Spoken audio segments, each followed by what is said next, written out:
Bonjour, je suis Julie et aujourd'hui, une musique et savoir, on va parler de la 7e édition du Festival de Sildar, de la musique du monde qui a été célébré le dernier 19 février ou 2 mai.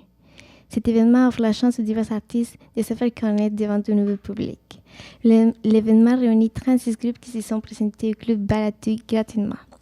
La participation des différents artistes et groupes musicaux importants comme le groupe colombien Vumaranga et les chanteurs Jude One du Cameroun ont fait de ce festival toute une réussite. Les 22 soirées ont été chargées de musique latino-américaine, haïtienne, africaine et française. La présentation des 36 groupes ont été chaque semaine les mardis et les mercredis. Et chaque présentation avait 2 artistes qui ont chanté sur la scène du club Balatu. Chaque présentation durait 60 minutes et à la fin de la soirée, le public votait selon les critères de qualité. Le public utilisait des petits papiers qu'ils sont déposés dans son boîte après les jurés. Comme tous les papiers et les résultats de l'artiste sont donnés la même soirée. Les votes du public sélectionnent les artistes qui vont aller à la demi-finale. Pour la demi-finale, il y avait 9 groupes qui ont concouru durant 3 soirées. Chaque soirée, il y avait 3 groupes qui ont joué au club Balatu pendant 30 minutes. À la fin de la soirée, le public va voter de la même façon que les anciennes présentations.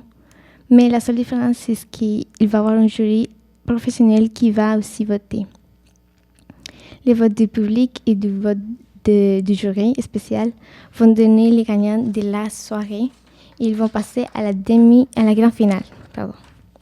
La grande finale a été le 2 mai.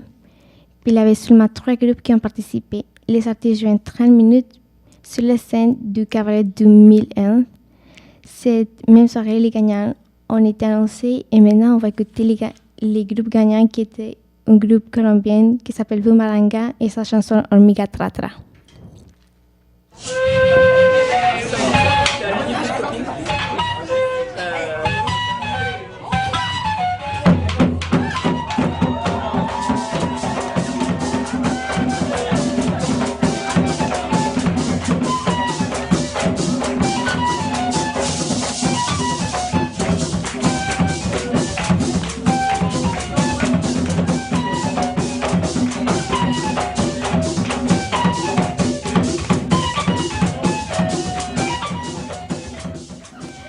Oui, les îles d'or a été gagné par un groupe colombien de folklore afro-colombienne.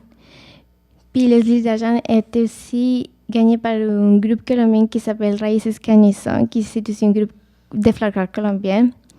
Et la dernière place, qui était pour les îles de bronze, a été pour le groupe Guerre en famille, qui est un groupe français québécois. Les gagnants ont été choisis avec le même système que la demi-finale du vote du public puis le vote du jury spécialisé. C'est tout pour aujourd'hui. À la prochaine.